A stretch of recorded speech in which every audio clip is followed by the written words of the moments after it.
यतिखेर हेर्दै हुनुहुन्छ त्रिशुली खबर टिभी। 24 घण्टा ताजा खबरको लागि हाम्रो च्यानललाई सब्स्क्राइब गर्नुहोला, नजिक रहेको बेल आइकन दबाई हामीसँग जोडिनुहोला। अर्ली इलेक्सनको चर्चा। प्रधानमन्त्री देउवाले संसद विघटन गरे के हुन्छ? वामदेव गौतमले भने संसद विघटन गर्ने भए त्यसअघि संविधान संशोधन गरौं।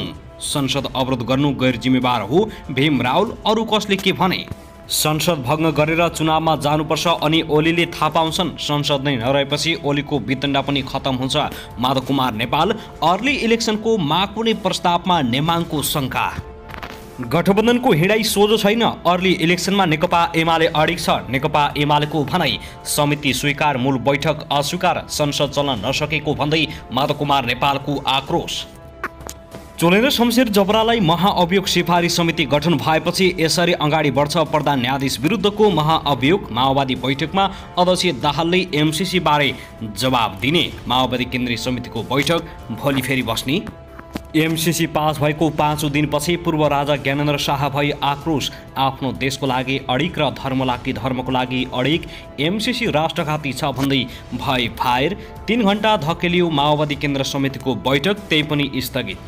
र भोलि 23 गते विप्लवसहित 8 दलले विरोध प्रदर्शन गर्ने। विवेकसी साझाका काठमाडौँ जिल्ला अध्यक्ष एमालेतिर ओलीले गरे भव्य स्वागत। एमाले अध्यक्ष केपी शर्मा ओली भोलि फेरि हेलिकप्टरमा पश्चिमतिर। अब हेर्नुहोस् पुरा समाचार।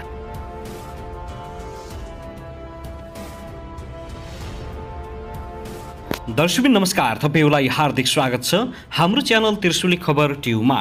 यदि हाम्रो च्यानललाई अहिलेसम्म सब्स्क्राइब गर्नु भएको छैन भने सब्स्क्राइब गरी नजिक रहेको बेल आइकन दबाई हामीसँग जोडिनुहोला। दर्शक फेरि पनि हामी तपाईहरुमाझ निकै महत्त्वपूर्ण खबरका साथ उपस्थित भइसकेका छौं। यो भिडियोलाई अन्तिमसम्म हेरी हाम्रो साथ दिनुहोला।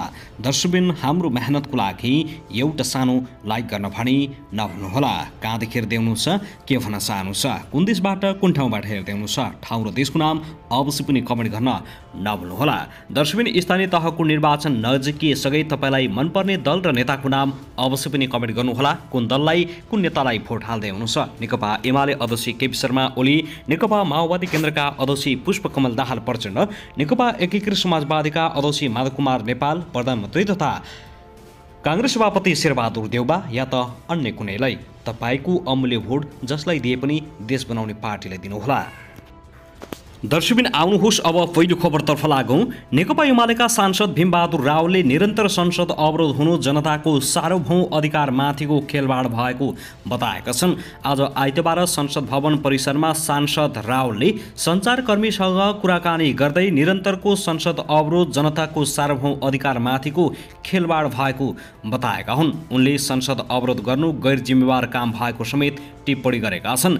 देशको कार्यपालिका, व्यवस्थापिका र न्यायपालिका अलपत्र पारिएको भन्दै उनले यस्तो गर्नु देशलाई कमजोर पार्ने सुनियोजित षड्यन्त्र भएको आशंका व्यक्त गरेका छन्। यो त नेपाली जनताको जुन सार्वभौम अधिकारमाथिको खेलवाड हो र यो एकदम अत्यन्त गैर जिम्मेवार काम हो, रावलले भने। किनभने नेपाली जनताले आफ्नो निर्वाचित जनप्रतिनिधि मार्फत राष्ट्रको स्वाधीनता, स्वतन्त्रता, राष्ट्रको जीविका जस्ता महत्त्वपूर्ण विषयमा छलफल होला, त्यसले निकास देला भनेर उनीहरूले अपेक्षा गरेका हुन्छन्। र संसद भनेको देशमा उत्पन्न समस्याको निकास दिने महत्त्वपूर्ण थलो पनि हो।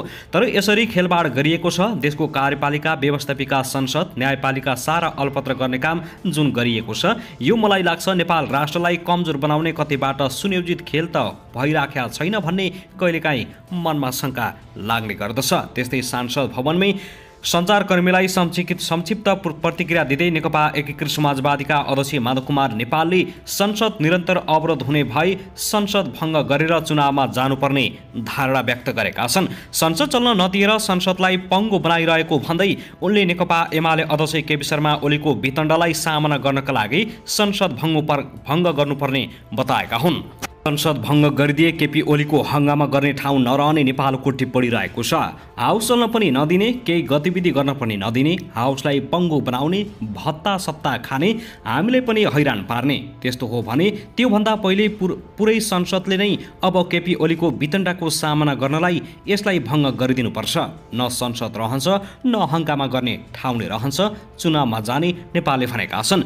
जनता समाजवादी पार्टीका अध्यक्ष उपेन्द्र यादवले मुलुक अर्ली इलेक्सनमा जाने भन्ने कुरा आफूलाई थाहा नभएको टिप्पणी गरेका छन्। उनले वर्तमान सरकार पूरा अवधिसम्म रहने र संसदको अवधि समाप्त भएपछि मात्रै चुनाव हुने उनको भनाइ छ। उनले भने, खोइ मलाई त थाहा भएन, अर्ली इलेक्सनमा जान्छ भनेर। मलाई थाहा भएको कुरा के हो भने पुरै अवधिसम्म यो सरकार रहन्छ। संसदको अवधि समाप्त भएपछि चुनाव हुन्छ। नेकपा माओवादी केन्द्रका सांसद वर्षमान पुनले अर्ली इलेक्सनको सम्भावना कुनै पनि हालतमा नभएको बताएका छन्। बैशाखमा स्थानीय तहको निर्वाचन हुँदा अर्ली इलेक्सन गर्ने समय नहुने पुनको भनाइ छ।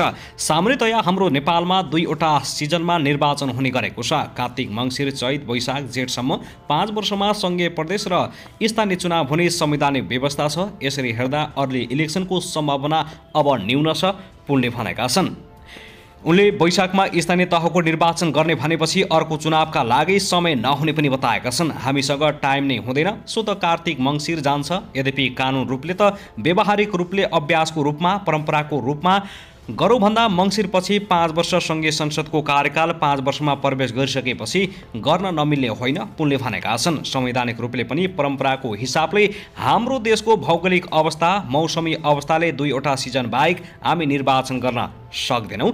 अर्ली इलेक्सन कुनै पनि हालतमा हुँदैन। दर्शमी त्यसैगरी राष्ट्रिय सभाका सदस्य वामदेव गौतमले संविधान संशोधन गरेर मात्रै संसद विघटन गर्न सुझाव दिएका छन्। त्यसका लागि राष्ट्रिय राजनीतिक सहमतिको आवश्यकता रहेको उनको भनाइ छ।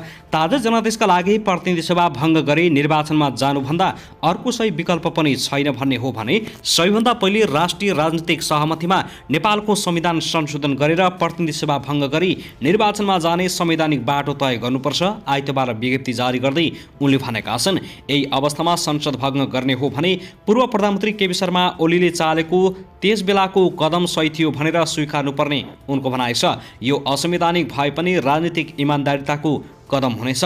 त्यसो गर्न गठबन्धनका नेताहरूले स्वाभिमानले दिँदैन र असंवैधानिक पनि हुन्छ। परमप्रतिपक्षी दल नेकपा एमाले निरन्तर संसद अवरोध गरेपछि सत्ता गठबन्धनमा अर्ली इलेक्सनको बहस सुरु भएको छ।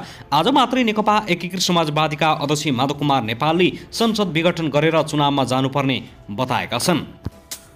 दर्शमी त्यसगरी संसदबाट अनुमोदन कुर्दै सुस्त काम गरिरहेको एमसिसी परियोजनाले अब गति लिने भएको छ। परियोजना अन्तर्गत सडक मर्मत तथा विस्तार आयोजनाको लागि करिब 5 करोड 22 लाख डलर खर्च गरिने भएको छ।